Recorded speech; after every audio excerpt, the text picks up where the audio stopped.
What is up, you guys? So this lecture is going to be about quadratic programs. In particular, we're going to first start with what is a quadratic program. We're going to learn how to recognize a quadratic program. We're also going to illustrate the optimal solution of a quadratic program. And last but not least, we're going to see how to solve a quadratic program only through MATLAB. We're going to leave the theoretical part of solving a quadratic program to future lectures. And in particular, when we're going to discuss the Lagrangian duality. So without further ado, let's get started. Right, so what is a quadratic program? So first of all, let's write down the form of any optimization problem. So as a reminder, we refer to f0 of x as the cost, or the objective function, fi's of x as the inequality constraint functions, right? And hi's as the equality constraint functions.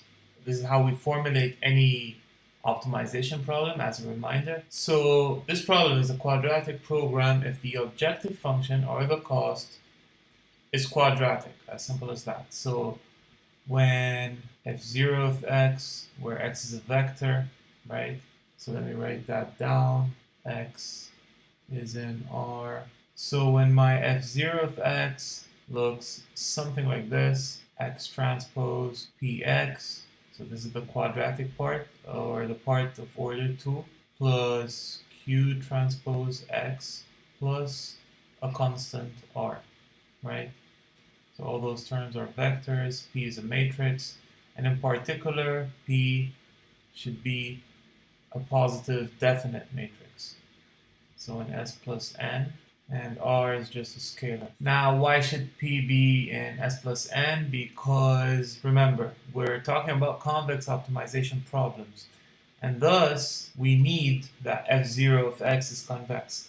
If P is not in S plus N, then the function is no longer convex. So f0 of x as is convex and quadratic. My constraints in a QP, quadratic program, should define a polyhedron. So if we forgot what a polyhedron is, we go back here to convex sets, and here we have a polyhedra.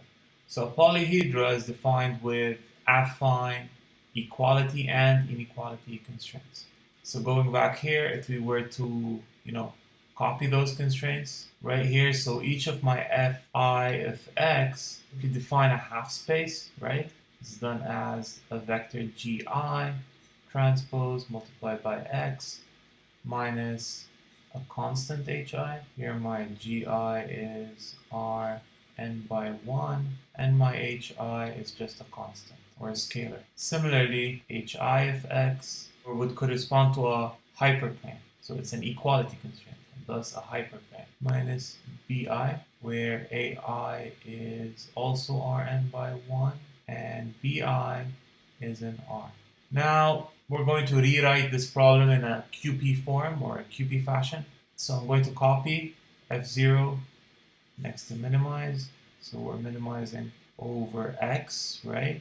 X transpose px plus q transpose x plus r subject to.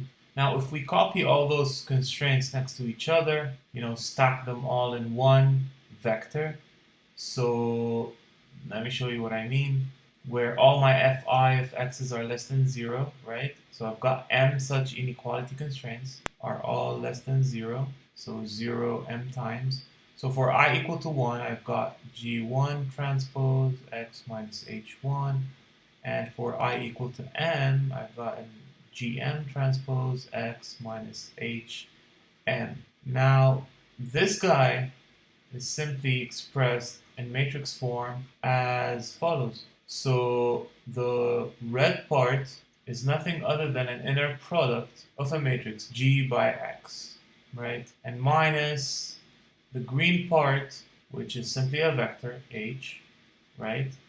Where H contains all those elements, X is X, and G is simply the matrix G1 transpose down to GM transpose, right? Let's write H down here. Voila.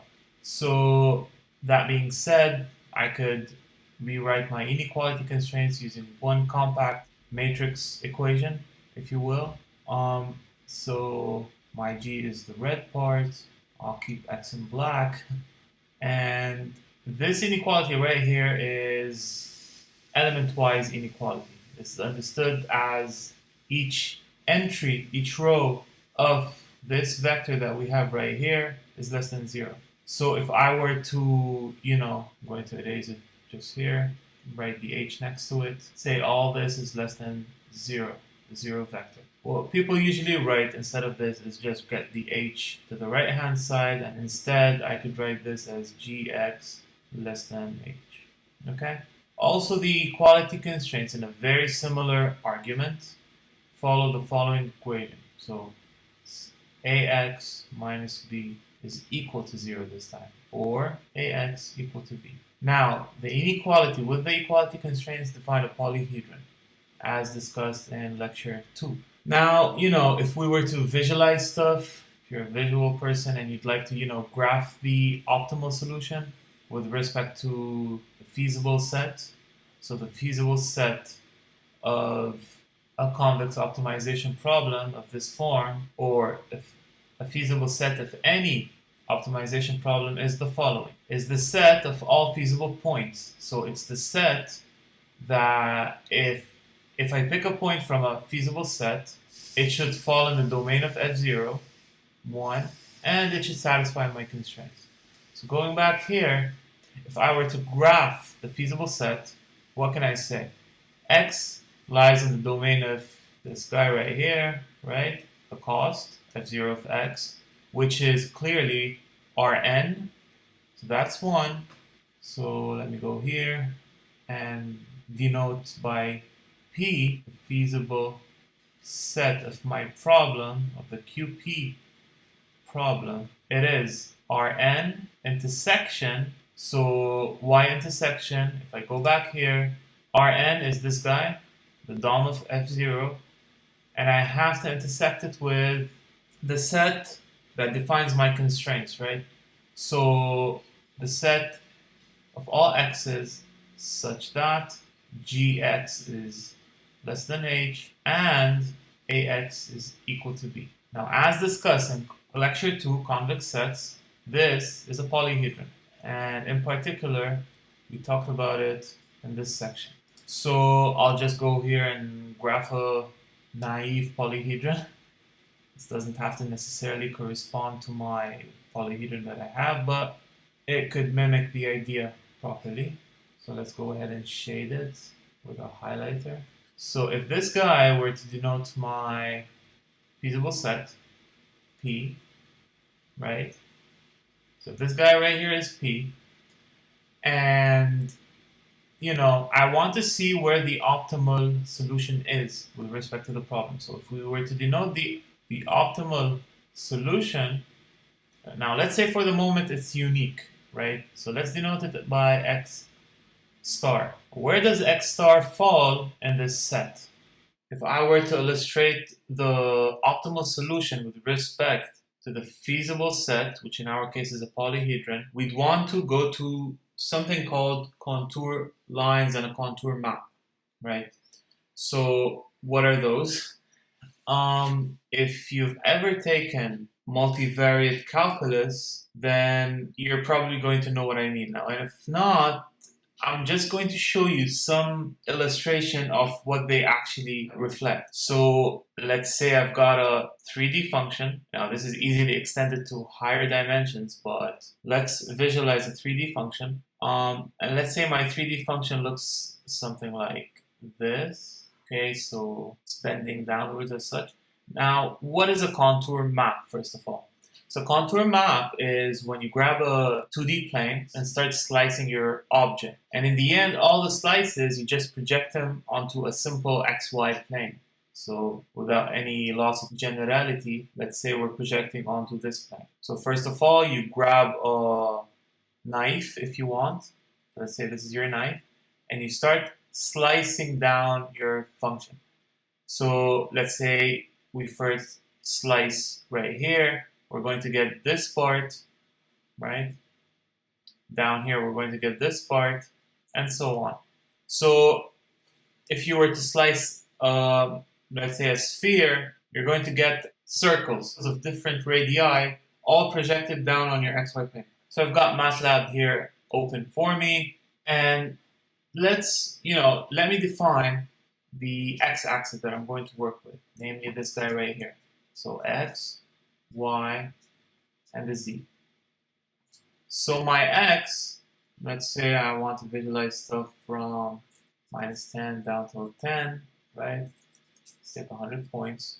Let's create a mesh grid out of that. Now let's create our 2D function. So let's say I've got a sphere, fxy is x squared plus y squared. Now let's give it a certain radius, 1. And let me plot the contour of that. So x, y, z with 10 levels. Now, as you can see right here, if I start slicing my sphere, I'm going to get those circles of different radii. Of course, those radii are, it depends how many times you slice your sphere. So here I've got 1, 2, 3, 4, 5, 6, 7, 8, 9, 10. So 10 levels. Say I want to view stuff with more levels. There you have it. You've got more levels. Now, why am I talking about this? It turns out that you can, visualize your optimal solution using the contour map or contour lines on the contour map. So those lines right here. And for a quadratic function, as this guy right here, x squared plus y squared minus 1. And why is this a quadratic function? Well, because you could write it in this form. So in this case, you've got your x vector as uppercase x, uppercase y in MATLAB, so those two. And then you've got your P matrix as 1, 0, 0, 1. You've got your Q vector as zeros. And you've got your R as a -1. So let's replace and make sure that our Z could generate this function using those chosen values. So if I replace those here, I'll get this. XY transpose 1, 0, 0, 1. XY minus Q is chosen as 0. Transpose XY minus 1. So this matrix multiplication is simply x squared plus y squared minus 0 minus 1. So here we have it. We got x squared plus y squared minus 1. So indeed, this function is a quadratic function. You can see that the contour lines are bending as such. So they have this convex quadratic form, if you will. You can go ahead and verify that all contour maps of all convex quadratic functions are also convex quadratic. So all those lines are going to be bending as such. Now let's change some values right here to verify that the contour lines are always going to be of that form. So my Z right now, let me choose here 3. Let me insert an interactive term as such. Now let me do a contour with 10 levels. There you have it. It's ellipsoidal and rotated a bit. Okay, not bad. Let's shift this even more. There you have it. You can really go ahead and play with values, and there you go. So you're inserted 2 times. There you have it. Now something that will not work, maybe we'll do this. Now what just happened? They're not closed anymore. They're see those levels? It's as if they're exploding. So something happened right here, right? A certain singularity or something. Well, that's the word. And why is that? It's because this term right here will give us a matrix P, which is not positive definite anymore. So with -2 stuff are okay. They're still positive definite. But with -200, they're not. And an easy way to verify this is just go down here. So a P that would give me those terms that we're seeing in front of us, let's focus on this, would be, so a 1, 3, let's say -1, -1, right? So you can easily verify that x transpose px is now x squared plus 3y squared minus 2xy. Now this matrix, I'm going to put a smiley face right here, this matrix is positive definite.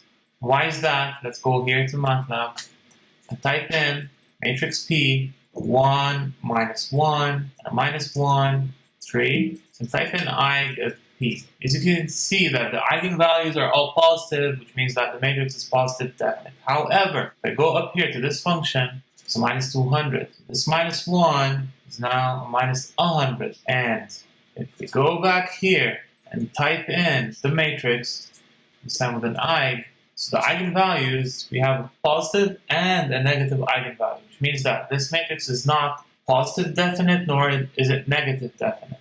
Okay? It's neither. Which means that your problem is not convex. And therefore, your contour lines will no longer correspond to a convex one. So with that being said, going back to our objective right here, which is visualizing our optimal solution x star, let's plot the contour lines of a quadratic function that is convex. So as we saw through MATLAB, they should at least look something like this. I'm going to put some intersection with the polyhedron. I'm going to erase this equation right here because it's annoying. And barely intersect a contour line with one of the borders of the polyhedron.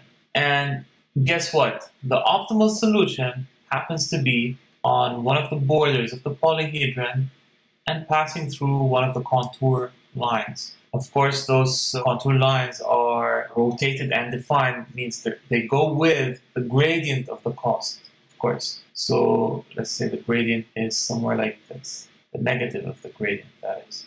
So at x star, this is how the gradient should be pulling. Right, so this is an illustration of the optimal solution with respect to the feasible set and the contour lines of the cost function. This is how a quadratic program should look like. Okay, so right now we're going to solve a small example on MATLAB. With everything discussed so far in this course, unfortunately, we are not able to solve a quadratic program. We're going to have to wait till Lagrangian functions and duality to be able to solve convex problems in general. So let me just give a small example. The example is as follows. F of x is half x1 squared plus x2 squared minus x1 x2 minus 2x1 minus 6x2. So we're asked to minimize this function with respect to x1, x2. Now, a question might be here, oh, but we just studied a minimization with respect to a vector. Well, I know. That's the thing. We have to, stack those two variables in one vector, call it x, okay? I'm going to have to rewrite this cost function in a very similar way as this one, or exactly the same as this one, right? And we've got some constraints, which are the following. Subject to x1 plus x2 less than 2 minus x1 plus 2x2 is also less than 2, and 2x1 plus x3 is less than 3. So first things first, let's rewrite the cost function f0 of x in matrix form. So this guy right here could be written as x transpose px plus q transpose x plus r, where x, q, and r are to be chosen to fit those values. Now, one thing worth noting is that in a lot of references, you find a half right here. So instead, you're going to see a half next to this. Now, don't freak out. This is just there for, notational purposes or I don't know what. It's just that saying when you compute the gradient of f0 of x, this half is not going to be there after you do the derivative with respect to the vector x. So let's rewrite this as follows. Now, the reason I also inserted the half is that on MATLAB, to solve a problem, a quadratic program, the function that's responsible of solving a QP obligates you to have a half right here. So the standard form of the quad prog function of MATLAB, so if we go right here to MATLAB and we type in help quad prog, let me get this description, right?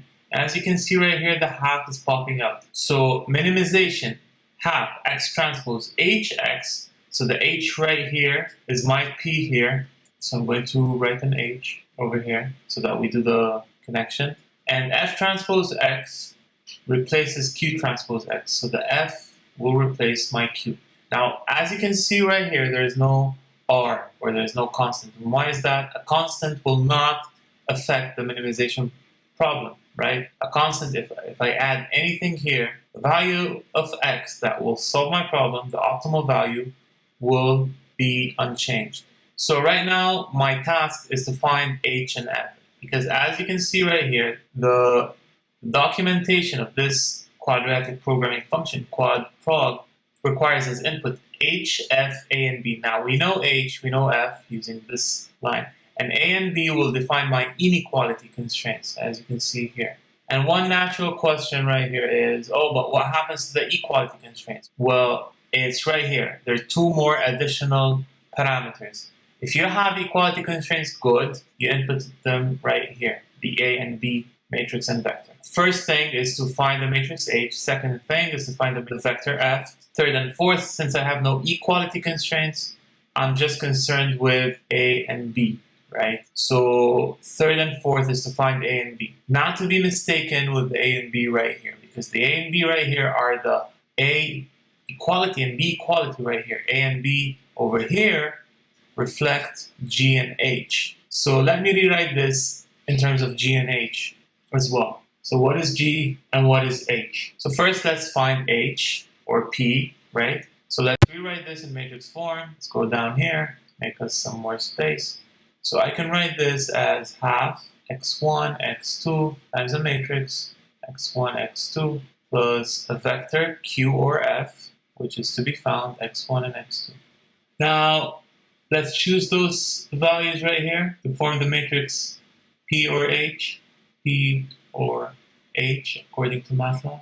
And we should also find this vector right here, F, Q, or F according to MATLAB, right? Good, so you can easily verify that we need the values 1, 2, and minus 1 right here, okay? So once you expand this, you get this term, and this term. Now those linear terms are going to pop out thanks to Q. So right here, I need a -2 and a -6, right? Okay, good. Now, the inequality constraints over here are easy to figure out. All you have to do is just link the coefficients of your variables. So right here, I've got 1, 1, 1 times x1, and a 1 times x2. So 1, 1 in the first row, about 3 rows in total, the number of constraints, and 2 columns, the number of variables. So in the second row, reflecting the second constraint, I've got a -1 and a 2. Why is that? Because -1 is multiplied by x1 and 2 is multiplied by x2. And in the last row, I've got a 2 and a 1.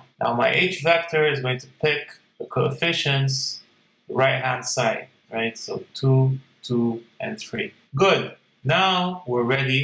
Let me highlight what we found. So this is my P or H matrix. This is my Q or F vector, right? This is my H vector. Ooh, this is the brighter color. And this is my G matrix, or my A and B. So let's go back to MATLAB and input those values. I'm going to make this window smaller, not too small. Let's do this, and CLC, so that we copy the values that we have. So my P or H, I'll go ahead and type in P, 1, -1, and a -1, 2. This is my P. My Q is -2 and -6, should be a column vector. My G is a 1, 1, -1, 2, and a 2, 1.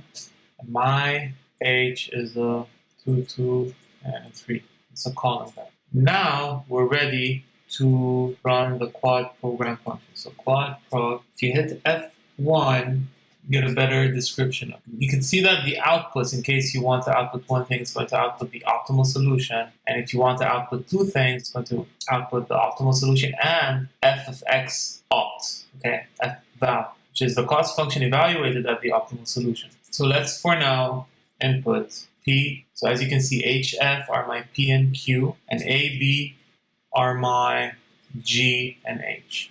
So let's say X is equal to, as you can see, we get all those messages. You can see minimum found that satisfies the constraints. So we found a minimum, it exists, and it also satisfies the constraints, because as we will see later on in future lectures, sometimes an optimal solution will not exist. Sometimes if it exists, some constraints are going to be activated or satisfied, and others are not. Now, how do we view the solution? It is the following. This is our solution. In case you want to view fval, all you have to do is include it in your output. So fval is minus 8.222. Okay, good. Now, why am I allowed to solve using the quadratic programming function? It's because the eigenvalues of h are not h. The eigenvalues of p are all positive, right? So it's positive definite. So I hope this lecture was useful. We discussed pretty much a lot of stuff. We talked about what a quadratic program is, how to reformulate towards a quadratic program, how a quadratic program's optimal solution is illustrated, and how to use the quadratic program function, quadprog, MATLAB function, to solve quadratic programs. This is it for this lecture. In the next one, we're going to be talking about QCQP quadratic programs, that is, quadratically constrained quadratic programs. It would be really helpful if you guys would subscribe to my channel and click the notification button to receive future notifications of the channel. Please leave a like and tell me what you think right down in the comments section below. Thank you so much. I'll see you then.